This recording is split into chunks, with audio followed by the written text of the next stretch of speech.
ನಮಸ್ಕಾರ. ಮುಖ್ಯಾಂಶಗಳು. ರೈತರ ಹಿತ ಕಾಯಲು ಕೇಂದ್ರ ಸರ್ಕಾರ ಬದ್ಧ. ಕೃಷಿ ಸುಧಾರಣಾ ಕಾಯ್ದೆಗಳ ಬಗ್ಗೆ ಪ್ರತಿಪಕ್ಷಗಳಿಂದ ಅಪಪ್ರಚಾರ ಸಲ್ಲ. ಪ್ರಧಾನಿ ನರೇಂದ್ರ ಮೋದಿ. ಮಾಧ್ಯಮಗಳು ನಿಖರತೆ ಕಾಯ್ದುಕೊಳ್ಳುವುದು ಅಗತ್ಯ. ಸುದ್ದಿ ನೀಡುವಲ್ಲಿ ನಿರ್ದಿಷ್ಟ ಮಾನದಂಡಗಳ ಪಾಲನೆ ಅವಶ್ಯ. ಉಪರಾಷ್ಟ್ರಪತಿ ಎಂ ವೆಂಕಯ್ಯನಾಯ್ಡು. ರಾಜ್ಯದಲ್ಲಿ ಕೋವಿಡ್-19 ಪ್ರಕರಣಗಳ ನಿಯಂತ್ರಣ ಹಿನ್ನೆಲೆ ಶಾಲಾ ಕಾಲೇಜು ಪುನರಾರಂಭಕ್ಕೆ ಪೂರಕ ಸಹಮತ. ಸಿದ್ದರಾಮಯ್ಯ. ಬಿರುಸುಗೊಂಡ ಗ್ರಾಮ ಪಂಚಾಯಿತಿ ಚುನಾವಣೆ ಅಖಾಡ. 2ನೇ ಹಂತಕ್ಕೆ ನಾಮಪತ್ರ ಹಿಂಪಡೆಯಲು ನಾಳೆ ಕಡೆ ದಿನ. ವಾರ್ತೆಗಳ ವಿವರ. ಭಾರತೀಯ ರೈತರು ಮುಂದಿನ ದಿನಗಳಲ್ಲಿ ಸಶಕ್ತರಾಗಲಿದ್ದಾರೆ ಎಂದು ಪ್ರಧಾನಿ ನರೇಂದ್ರ ಮೋದಿ ಪ್ರತಿಪಾದಿಸಿದ್ದಾರೆ.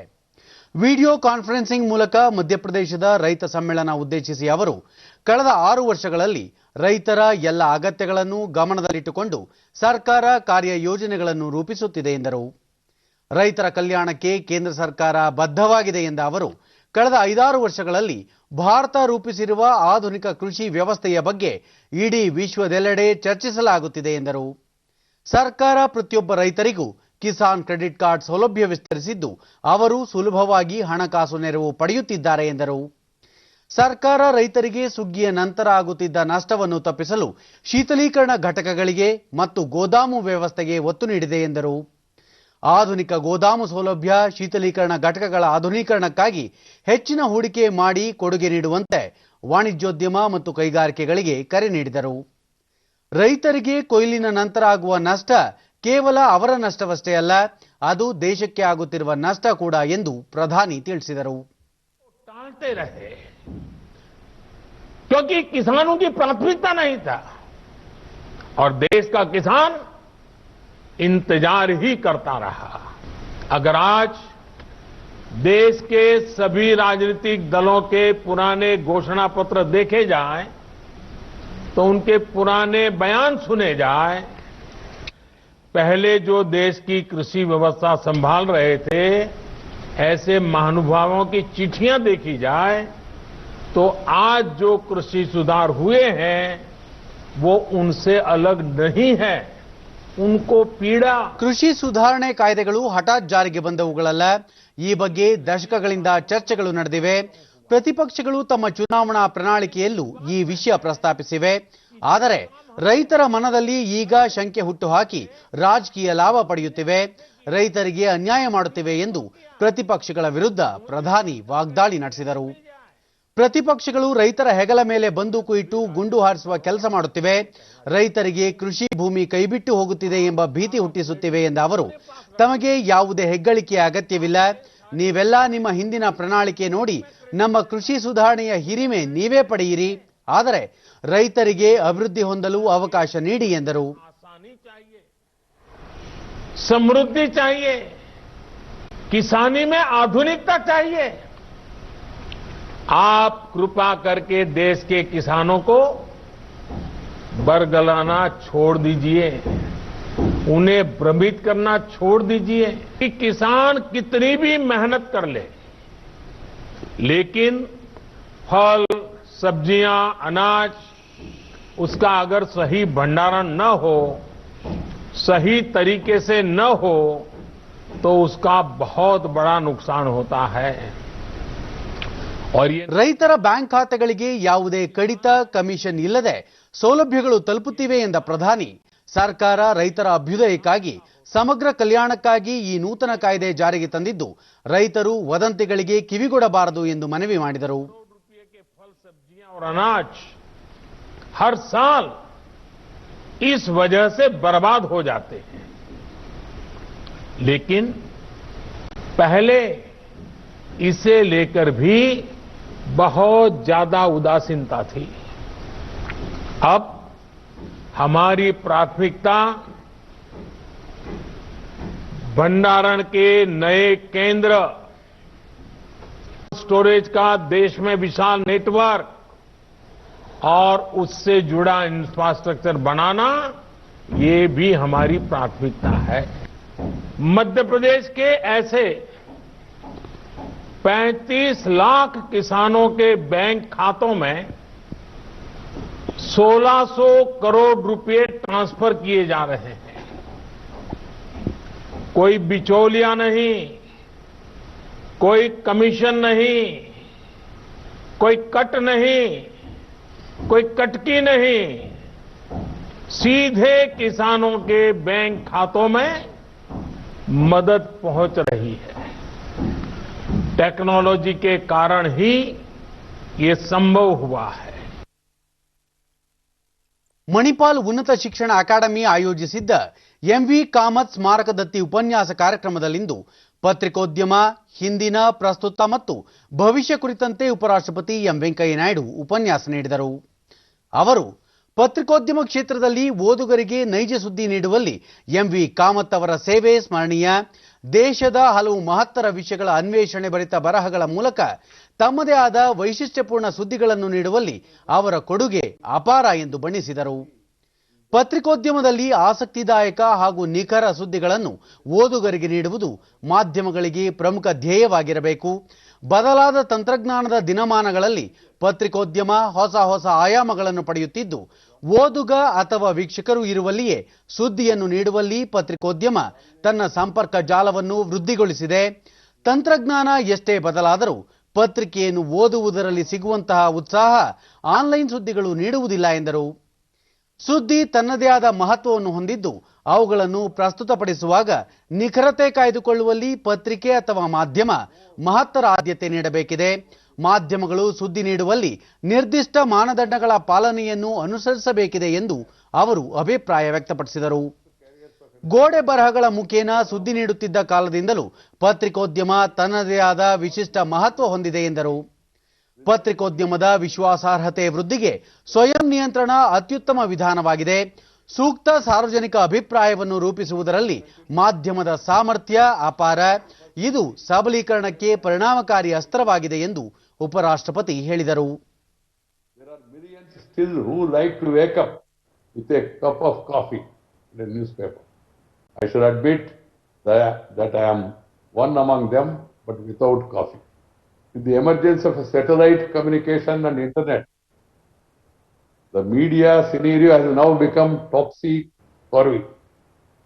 21st century is the era of internet.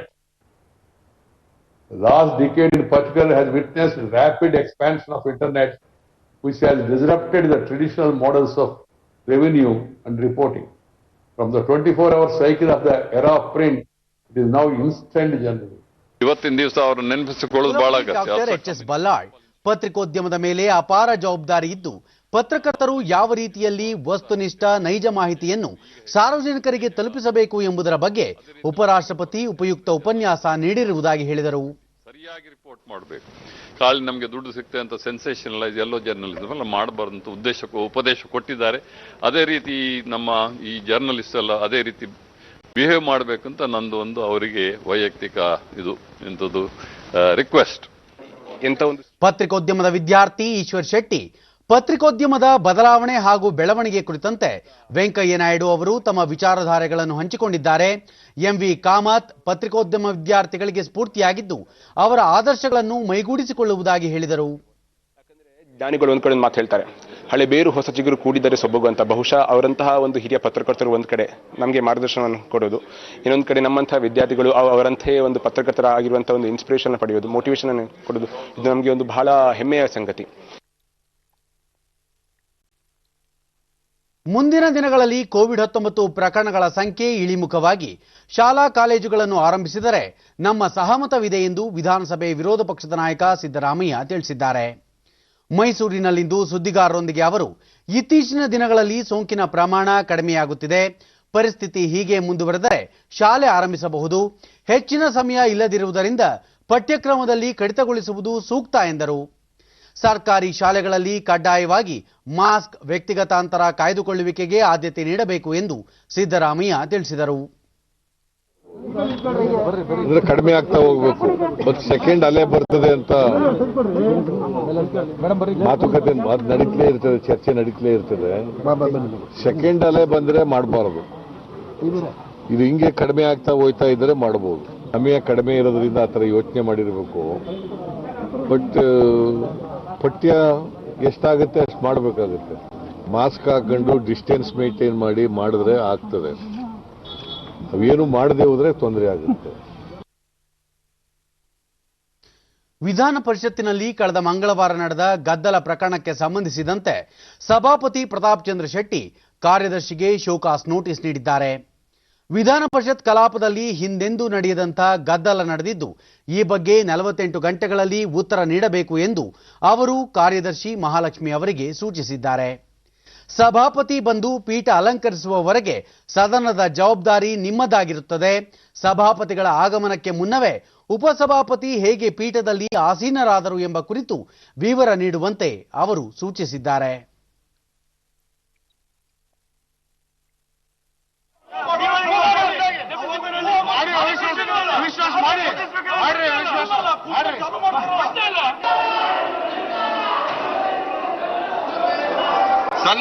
ಸನ್ಮಾನ್ಯ ಸಭಾಪತಿಯವರೇ, ಸಭಾಪತಿ ಪ್ಯಾನೆಲ್ ಅಲ್ಲಿ ಇಲ್ಲದವರಿಗೆ ಕೂತ್ಕೊತಾರೆ. ಕೇಂದ್ರ ರಾಸಾಯನಿಕ ಮತ್ತು ರಸಗೊಬ್ಬರ ಖಾತೆ ಸಚಿವ ಡಿ.ವಿ. ಸದಾನಂದ ಗೌಡ ದೆಹಲಿಯಲ್ಲಿ ನಿನ್ನೆ 2 ದಿನಗಳ ಭಾರತೀಯ ಔಷಧ ಉತ್ಪನ್ನ ಸಂಸ್ಥೆಗಳ ವಾರ್ಷಿಕ ಸಮಾವೇಶ ಉದ್ಘಾಟಿಸಿದರು. ನಂತರ ಅವರು ಜಾಗತಿಕ ಸಾಂಕ್ರಾಮಿಕದ ಸಮಯದಲ್ಲಿ ಭಾರತೀಯ ಔಷಧೋತ್ಪನ್ನ ವಲಯ ಅತ್ಯುತ್ತಮ ರೀತಿಯಲ್ಲಿ ಕಾರ್ಯನಿರ್ವಹಿಸಿದೆ, ದೇಶಕ್ಕೆ ಅಗತ್ಯ ಸೇವೆಗಳನ್ನು ಒದಗಿಸಲು ಶಕ್ತಿ ಮೀರಿ ಶ್ರಮಿಸಿದೆ ಎಂದರು. ಭಾರತವನ್ನು ಜಗತ್ತಿನ ಔಷಧೋತ್ಪನ್ನ ತಾಣ ಎಂದು ಪರಿಗಣಿಸಲಾಗುತ್ತಿದೆ. ಕೋವಿಡ್-19 ಸಮಯದಲ್ಲಿ ಇದು ನಿಜ ಎಂಬುದು ದೃಢಪಟ್ಟಿದೆ. ಭಾರತ ಜಗತ್ತಿನ ಬಹುತೇಕ ರಾಷ್ಟ್ರಗಳಿಗೆ ಗಂಭೀರ ಜೀವರಕ್ಷಕ ಔಷಧ ಉತ್ಪನ್ನಗಳನ್ನು ಪೂರೈಸಿದೆ ಎಂದರು. ರಾಜ್ಯದಲ್ಲಿ ಇದೇ 22 ಹಾಗೂ 27ರಂದು 2 ಹಂತಗಳಲ್ಲಿ ಗ್ರಾಮ ಪಂಚಾಯತ್ ಚುನಾವಣೆ ನಡೆಯುತ್ತಿದ್ದು, 2ನೇ ಹಂತದ ಚುನಾವಣೆಗೆ ನಾಮಪತ್ರ ಸಲ್ಲಿಕೆ ಪರಿಶೀಲನೆ ಪ್ರಕ್ರಿಯೆ ಮುಕ್ತಾಯಗೊಂಡಿದ್ದು, ಉಮೇದುವಾರರು ತಮ್ಮ ನಾಮಪತ್ರ ಹಿಂಪಡೆಯಲು ನಾಳೆ ಕಡೆಯ ದಿನವಾಗಿದೆ.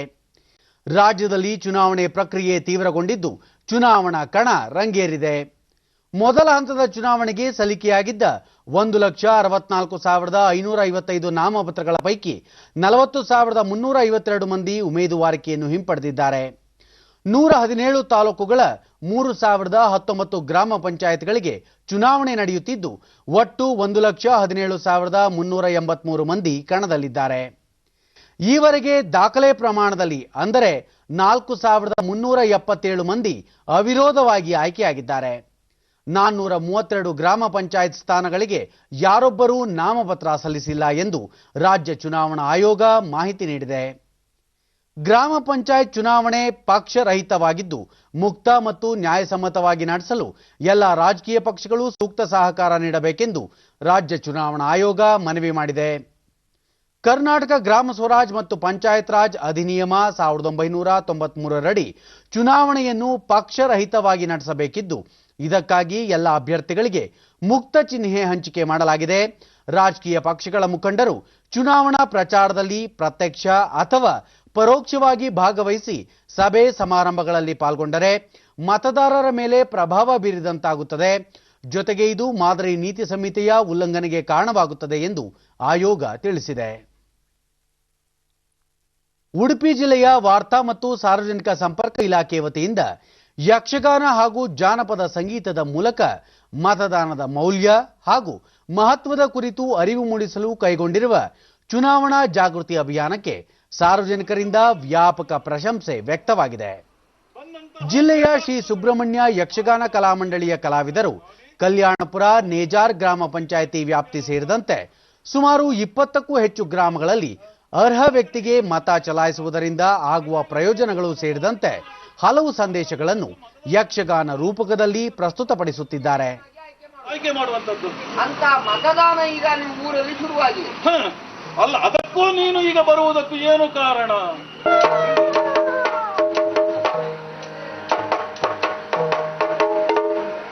ಈ ಮತದಾನಕ್ಕೆ ಮುಂಚೆ ಇವನು ಹಾಳಾಗುವುದರೊಂದಿಗೆ ಇವನ ಜೊತೆ ಇದ್ದ ಚಾಲಕರಿಗೆಲ್ಲ ಮದ್ಯದ ಆಸೆಯನ್ನು ತೋರಿಸಿ ಮತದಾನ ಹಾಳು ಮಾಡಿದವ ಇವನಿಗೆ ಶಿಕ್ಷೆ.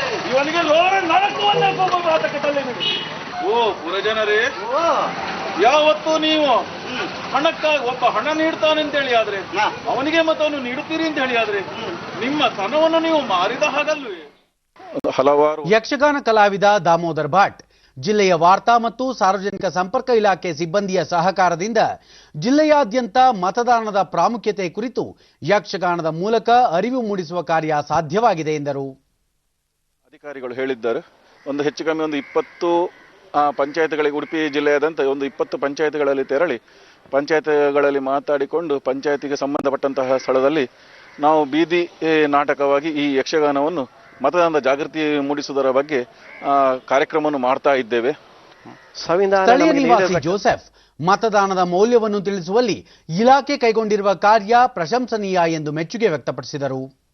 ಇವತ್ತಿನ ಒಂದು ರಾಜಕೀಯ ಬೆಳವಣಿಗೆಯ ಆಧಾರದ ಮೇಲೆ ಅಥವಾ ಈ ಚಿಂತನೆಯನ್ನ ನಮಗೆ ಇಟ್ಟು ಮತದಾನಕ್ಕೆ ಯಾಕೆ ಪಾವಿತ್ರತೆಯನ್ನು ಕೊಡಬೇಕು, ನಾವು ಯಾಕೆ ಮತದಾನವನ್ನು ಚಲಾಯಿಸಬೇಕು, ನಮ್ಮ ಗ್ರಾಮದ ಅಭಿವೃದ್ಧಿಗೆ, ಗ್ರಾಮದ ಬೆಳವಣಿಗೆಗೆ ಯಾವುದೆಲ್ಲ ಸಹಕಾರಿಯಾಗ್ತದೆ, ಇದರಿಂದ ಯಾವ ವ್ಯಕ್ತಿಯನ್ನು ಹಾರಿಸಬೇಕು, ಈ ಒಂದು ವಿಚಾರದ ಮೇಲೆ ಬಹಳ ಚಂದವಾಗಿ ನಮಗೆ ಇವತ್ತು ಮತದಾನ ಜಾಗೃತಿಯ ಮೂಲಕ ನಮಗೆ ಮನವರಿಕೆ ಮಾಡಿದ್ದಾರೆ. ರಕ್ಷಣಾ ಸಚಿವ ರಾಜನಾಥ್ ಸಿಂಗ್ ದೆಹಲಿಯಲ್ಲಿಂದು ಡಿಆರ್ಡಿಒ ಪ್ರಶಸ್ತಿ ಪ್ರದಾನ ಸಮಾರಂಭದಲ್ಲಿ ದೇಶಕ್ಕೆ ನೀಡಿದ ಕೊಡುಗೆ ಮತ್ತು ಸೇವೆಗಾಗಿ ಹೆಸರಾಂತ ವಿಜ್ಞಾನಿಗಳನ್ನು ಗೌರವಿಸಿದರು.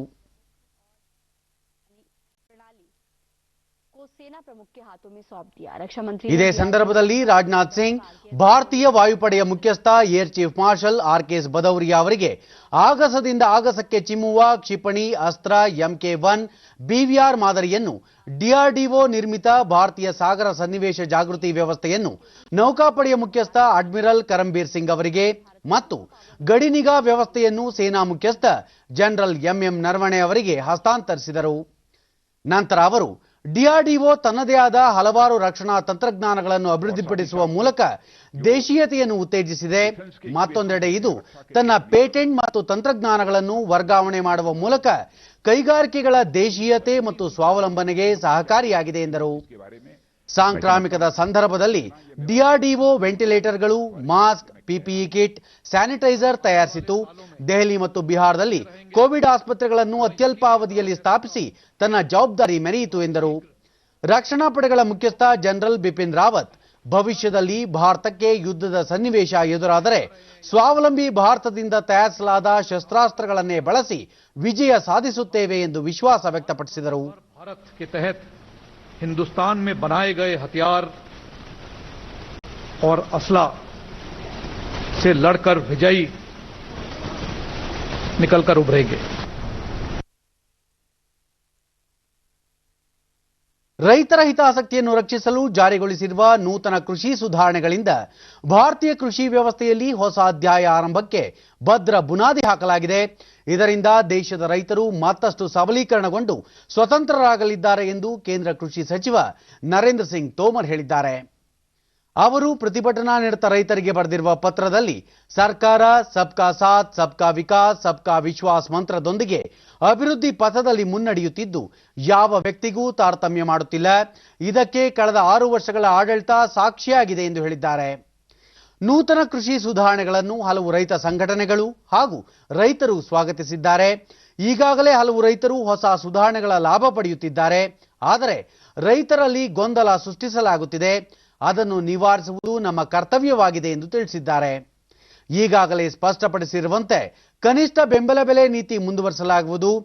MSP ಕುರಿತು ಲಿಖಿತ ರೂಪದಲ್ಲಿ ಪ್ರತಿಭಟನಾ ನಿರತ ರೈತ ಸಂಘಟನೆಗಳಿಗೆ ಆಶ್ವಾಸನೆ ನೀಡಲು ಕೇಂದ್ರ ಸರ್ಕಾರ ಸಿದ್ಧವಿದೆ. ಯಾವುದೇ ವಿವಾದಗಳಿದ್ದಲ್ಲಿ ಪರಿಹರಿಸಿಕೊಳ್ಳಲು ಅದಾಲತ್ಗಳಿಗೆ ಮೊರೆ ಹೋಗುವ ವ್ಯವಸ್ಥೆಯನ್ನು ಕಲ್ಪಿಸಲಾಗುವುದು ಎಂದು ಅವರು ಭರವಸೆ ನೀಡಿದ್ದಾರೆ.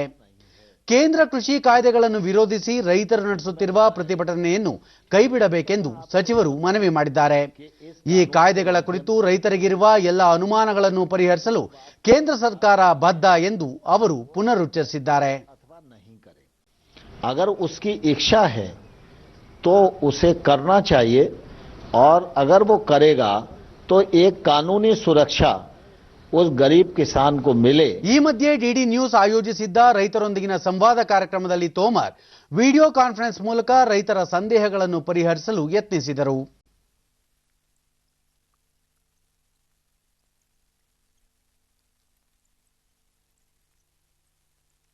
ರೈತರಿಗೆ ಹಲವು ಅನುಕೂಲ ಕಲ್ಪಿಸುವ ಗುರಿಯೊಂದಿಗೆ ಕೇಂದ್ರ ಸರ್ಕಾರ ಕೃಷಿ ಕಾನೂನುಗಳನ್ನು ಜಾರಿಗೆ ತಂದಿದೆ. ಆದರೆ ಪ್ರತಿಪಕ್ಷಗಳು ರೈತರನ್ನು ದಾರಿ ತಪ್ಪಿಸುತ್ತಿವೆ ಎಂದು ಕೇಂದ್ರ ಶಿಕ್ಷಣ ಸಚಿವ ಡಾಕ್ಟರ್ ರಮೇಶ್ ಪೋಖ್ರಿಯಾಲ್ ನಿಶಾಂಕ್ ಆರೋಪಿಸಿದ್ದಾರೆ. ರುದ್ರಪುರದಲ್ಲಿ ರೈತರ ಸಭೆ ಉದ್ದೇಶಿಸಿ ಅವರು ಕೇಂದ್ರ ಸರ್ಕಾರ ತಂದಿರುವ ಎಲ್ಲ 3 ಶಾಸನಗಳು ಸಂಪೂರ್ಣ ರೈತರ ಪರವಾಗಿವೆ, ಇದರ ಧನಾತ್ಮಕ ಪರಿಣಾಮ ಈಗಾಗಲೇ ಗೋಚರಿಸುತ್ತಿದೆ ಎಂದು ಹೇಳಿದರು. ಪ್ರತಿಪಕ್ಷಗಳಿಂದ ತಪ್ಪು ಮಾಹಿತಿ ಪಡೆದಿರುವ ಕೆಲವು ರೈತ ಸಂಘಟನೆಗಳು ಪ್ರತಿಭಟನೆಗೆ ಇಳಿದಿವೆ ಎಂದು ಆರೋಪಿಸಿದ ಅವರು ದೇಶದಾದ್ಯಂತ ಹಲವು ರೈತರು ಕೇಂದ್ರ ಸರ್ಕಾರದ ಈ ನೂತನ ಕಾಯ್ದೆಗಳನ್ನು ಬೆಂಬಲಿಸುತ್ತಿದ್ದಾರೆ ಎಂದು ತಿಳಿಸಿದರು. ಕೇಂದ್ರ ಸರ್ಕಾರ ನಿರಂತರ ಮಾತುಕತೆಯ ಮೂಲಕ ಪ್ರತಿಭಟನಾ ರೈತರಿಗೆ ಕೃಷಿ ಕಾಯ್ದೆಯಲ್ಲಿನ ಅನುಕೂಲಗಳ ಬಗ್ಗೆ ತಿಳಿಸುವ ಪ್ರಯತ್ನ ಮುಂದುವರೆಸಿದೆ. ರೈತ ಸಂಘಟನೆಗಳು ಮುಕ್ತ ಮನಸ್ಸಿನಿಂದ ಸಮಸ್ಯೆಗೆ ಪರಿಹಾರ ಕಂಡುಕೊಳ್ಳಬೇಕು ಎಂದು ಹೇಳಿದರು.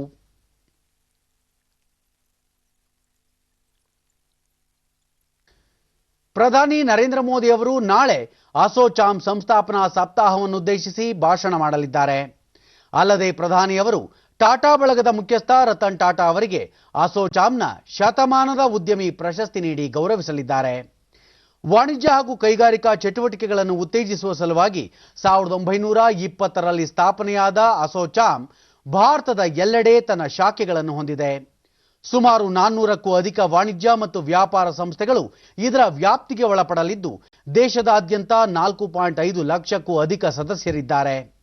ಈ ಸಂಸ್ಥೆ ಭಾರತೀಯ ಕೈಗಾರಿಕೆಗಳ ಅತ್ಯಂತ ಪ್ರಮುಖ ಸಂಸ್ಥೆಯಾಗಿ ಹೊರಹೊಮ್ಮಿದೆ. ಪ್ರಧಾನಿ ನರೇಂದ್ರ ಮೋದಿ ಮತ್ತು ವಿಯೆಟ್ನಾಂ ಪ್ರಧಾನಮಂತ್ರಿ ನ್ಯುಯಾನ್ ಕ್ಸುವಾನ್ ಫ್ಯೂಕ್ ಅವರು ಡಿಸೆಂಬರ್ 31ರಂದು ವರ್ಚುವಲ್ ಶೃಂಗಸಭೆಯನ್ನು ನಡೆಸಲಿದ್ದಾರೆ. ಇಬ್ಬರೂ ನಾಯಕರು ಭಾರತ ವಿಯೆಟ್ನಾಂ ನಡುವಿನ ಸಮಗ್ರ ವ್ಯೂಹಾತ್ಮಕ ಪಾಲುದಾರಿಕೆಯನ್ನು ತ್ವರಿತಗೊಳಿಸುವ ಕ್ರಮಗಳು ಮತ್ತು ಪರಸ್ಪರ ಹಿತಾಸಕ್ತಿಯ ಪ್ರಾದೇಶಿಕ ಮತ್ತು ಅಂತಾರಾಷ್ಟ್ರೀಯ ವಿಚಾರಗಳ ಬಗ್ಗೆ ಚರ್ಚಿಸುವ ನಿರೀಕ್ಷೆ ಇದೆ. ಭಾರತ ಮತ್ತು ವಿಯೆಟ್ನಾಂ ಸಾಂಪ್ರದಾಯಿಕವಾಗಿ ಆಪ್ತವಾದ ಸೌಹಾರ್ದ ಸಂಬಂಧವನ್ನು ಹೊಂದಿವೆ. ಎರಡೂ ರಾಷ್ಟ್ರಗಳ ನಡುವೆ 1972ರ ಜನವರಿ 7ರಲ್ಲಿ ಸ್ಥಾಪನೆಯಾದ ದ್ವಿಪಕ್ಷೀಯ ಬಾಂಧವ್ಯ ವಿಯೆಟ್ನಾಂ ಪ್ರಧಾನಮಂತ್ರಿಯವರು ಭಾರತಕ್ಕೆ 2007ರಲ್ಲಿ ಭೇಟಿ ನೀಡಿದ್ದ ಸಂದರ್ಭದಲ್ಲಿ ವ್ಯೂಹಾತ್ಮಕ ಸಹಯೋಗದ ಮಟ್ಟಕ್ಕೆ ಏರಿಕೆಯಾಗಿತ್ತು. ಈ ಬಾಂಧವ್ಯ ಪ್ರಧಾನಿ ನರೇಂದ್ರ ಮೋದಿ ಅವರು 2016ರಲ್ಲಿ ವಿಯೆಟ್ನಾಂಗೆ ಭೇಟಿ ನೀಡಿದ ಸಂದರ್ಭದಲ್ಲಿ ಸಮಗ್ರ ವ್ಯೂಹಾತ್ಮಕ ಪಾಲುದಾರಿಕೆಯಾಗಿ ಪರಿವರ್ತನೆಯಾಗಿತ್ತು. ರಕ್ಷಣಾ ಸಚಿವ ರಾಜನಾಥ್ ಸಿಂಗ್ ಅಧ್ಯಕ್ಷತೆಯಲ್ಲಿ ನಡೆದ ರಕ್ಷಣಾ ಖರೀದಿ ಮಂಡಳಿ ಡಿಎಸಿ 28,000 ಕೋಟಿ ರೂಪಾಯಿ ಮೊತ್ತದ ರಕ್ಷಣಾ ಉತ್ಪನ್ನಗಳನ್ನು ಖರೀದಿಸಲು ಅನುಮೋದನೆ ನೀಡಿದೆ. ಆ ಪೈಕಿ 27,000 ಕೋಟಿ ರೂಪಾಯಿ ಮೊತ್ತದ ಸಾಧನಗಳು ದೇಶೀಯ ಉತ್ಪನ್ನಗಳಾಗಿರಲಿವೆ. ಸೇನೆ, ನೌಕಾಪಡೆ ಮತ್ತು ವಾಯುಪಡೆಗಳಿಗೆ ಅಗತ್ಯ ಶಸ್ತ್ರಾಸ್ತ್ರ ಉಪಕರಣ ಹಾಗೂ ಸಾಧನಗಳನ್ನು ದೇಶೀಯ ಉದ್ಯಮದಿಂದ ಖರೀದಿಸಲು ಸಭೆ ಅನುಮೋದನೆ ನೀಡಿದೆ. Make in India, Atmanirbhar Bharat ಯೋಜನೆಯಡಿ ಅಭಿವೃದ್ಧಿಪಡಿಸಿರುವ ಉತ್ಪನ್ನಗಳ ಖರೀದಿಗೆ ಹೆಚ್ಚಿನ ಉತ್ತೇಜನ ನೀಡಲು ಸಮಿತಿ ನಿರ್ಧರಿಸಿದೆ. ಆ ಕುರಿತಂತೆ ಖರೀದಿ ಪ್ರಸ್ತಾವಗಳಿಗೆ ಒಪ್ಪಿಗೆ ನೀಡಿದೆ.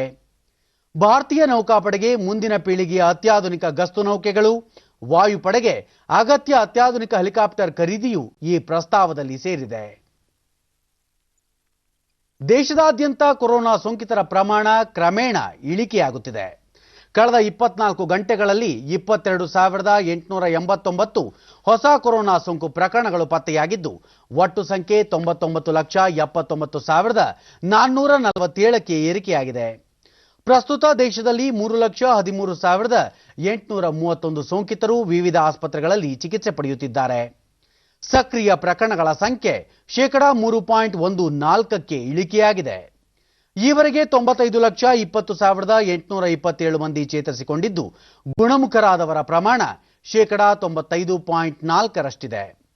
ಒಂದೇ ದಿನ 338 ಮಂದಿ ಮೃತಪಟ್ಟಿದ್ದು ಒಟ್ಟು ಮರಣ ಸಂಖ್ಯೆ 1,44,789ಕ್ಕೆ ಏರಿಕೆಯಾಗಿದೆ.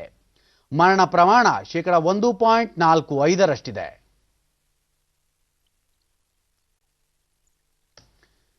ಮಾರಕ ಕೋವಿಡ್ ಮಹಾಮಾರಿಯ ವಿರುದ್ಧ ಹೋರಾಡುತ್ತಿರುವ ಭಾರತ ಪ್ರಕರಣವನ್ನು ತಡೆಯುವ ನಿಟ್ಟಿನಲ್ಲಿ ಸೋಂಕು ಪತ್ತೆ ಪರೀಕ್ಷೆ, ಸಂಪರ್ಕ ಪತ್ತೆ ಮತ್ತು ಸೂಕ್ತ ಹಾಗೂ ಸಕಾಲಿಕ ಚಿಕಿತ್ಸೆಗೆ ಒತ್ತು ನೀಡಿದ್ದು ದೇಶದಾದ್ಯಂತ ವ್ಯಾಪಕವಾಗಿ ಕೊರೋನಾ ಮಾದರಿ ಪರೀಕ್ಷೆ ನಡೆಸುತ್ತಿದೆ. ನಿನ್ನೆ ಒಂದೇ ದಿನ ದೇಶದಲ್ಲಿ 11,13,406 ಕೊರೋನಾ ಮಾದರಿ ಪರೀಕ್ಷೆ ನಡೆಸಲಾಗಿದ್ದು, ಇದರೊಂದಿಗೆ ಈವರೆಗೆ ನಡೆಸಲಾದ ಒಟ್ಟು ಕೊರೋನಾ ಮಾದರಿಗಳ ಪರೀಕ್ಷೆಗಳ ಸಂಖ್ಯೆ 15,18,18,646 ದಾಟಿದೆ ಎಂದು ಭಾರತೀಯ ವೈದ್ಯಕೀಯ ಸಂಶೋಧನಾ ಮಂಡಳಿ ಐಸಿಎಂಆರ್ ತಿಳಿಸಿದೆ.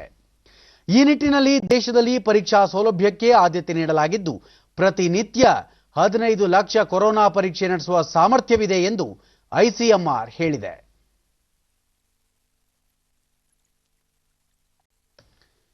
ಕೋವಿಡ್-19 ಸೋಂಕು ದೃಢಪಟ್ಟಿರುವ ಫ್ರಾನ್ಸ್ ಅಧ್ಯಕ್ಷ ಎಮ್ಯಾನ್ಯುಯಲ್ ಮ್ಯಾಕ್ರಾನ್ ಶೀಘ್ರ ಗುಣಮುಖರಾಗಲಿ, ಅವರಿಗೆ ಉತ್ತಮ ಆರೋಗ್ಯ ದೊರಕಲಿ ಎಂದು ಪ್ರಧಾನಿ ನರೇಂದ್ರ ಮೋದಿ ಶುಭ ಹಾರೈಸಿದ್ದಾರೆ. ಟ್ವೀಟ್ನಲ್ಲಿ ಅವರು, ನನ್ನ ಸ್ನೇಹಿತರಾದ ಎಮ್ಯಾನ್ಯುಯಲ್ ಮ್ಯಾಕ್ರಾನ್ ಅವರು ಶೀಘ್ರ ಗುಣಮುಖರಾಗುವಂತೆ ಮತ್ತು ಅವರ ಉತ್ತಮ ಆರೋಗ್ಯಕ್ಕಾಗಿ ಶುಭ ಹಾರೈಸುವುದಾಗಿ ತಿಳಿಸಿದ್ದಾರೆ.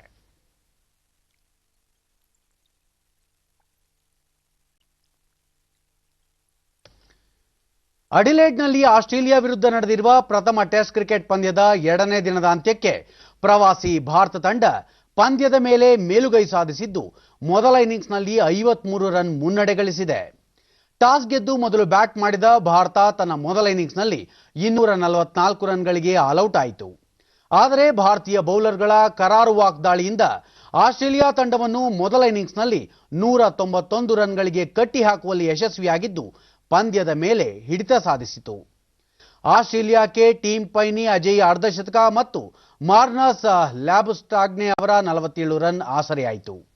ಭಾರತದ ಪರ ಸ್ಪಿನ್ನರ್ ರವಿಚಂದ್ರನ್ ಅಶ್ವಿನ್ 4 ವಿಕೆಟ್ ಕಬಳಿಸಿದರೆ ಉಮೇಶ್ ಯಾದವ್ 3 ಮತ್ತು ಜಸ್ಪ್ರೀತ್ ಬುಮ್ರಾ 2 ವಿಕೆಟ್ ಪಡೆದರು. ಇದಕ್ಕೂ ಮುನ್ನ ನಿನ್ನೆ ದಿನದಾಂತ್ಯಕ್ಕೆ 6 ವಿಕೆಟ್ ನಷ್ಟಕ್ಕೆ 233 ರನ್ ಮಾಡಿದ್ದ ಭಾರತ ಇಂದು ಆಟ ಮುಂದುವರಿಸಿ ಕೇವಲ 11 ರನ್ಗಳನ್ನಷ್ಟೇ ಸೇರಿಸಿ ಉಳಿದ 4 ವಿಕೆಟ್ ಕಳೆದುಕೊಂಡಿತು.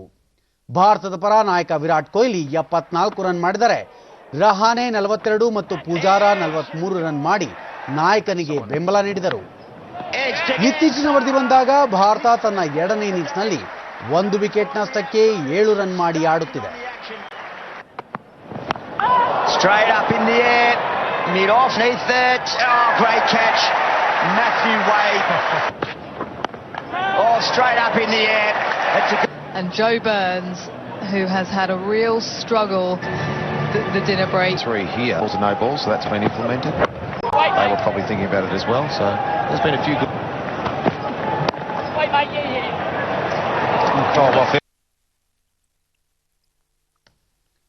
ಕೊನೆಯಲ್ಲಿ ಮತ್ತೊಮ್ಮೆ ಮುಖ್ಯಾಂಶಗಳು.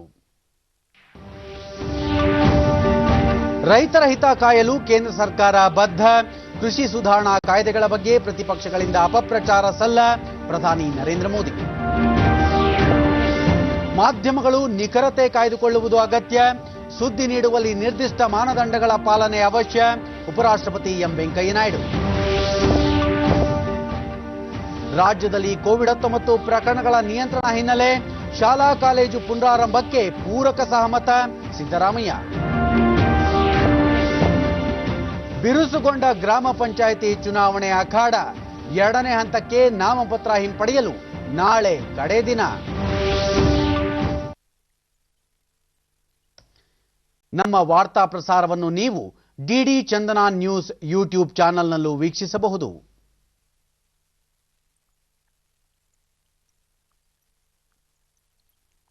ನಮ್ಮ ಮುಂದಿನ ವಾರ್ತಾ ಪ್ರಸಾರ ಸಂಜೆ 7 ಗಂಟೆಗೆ ಡಿಡಿ ಚಂದನದಲ್ಲಿ.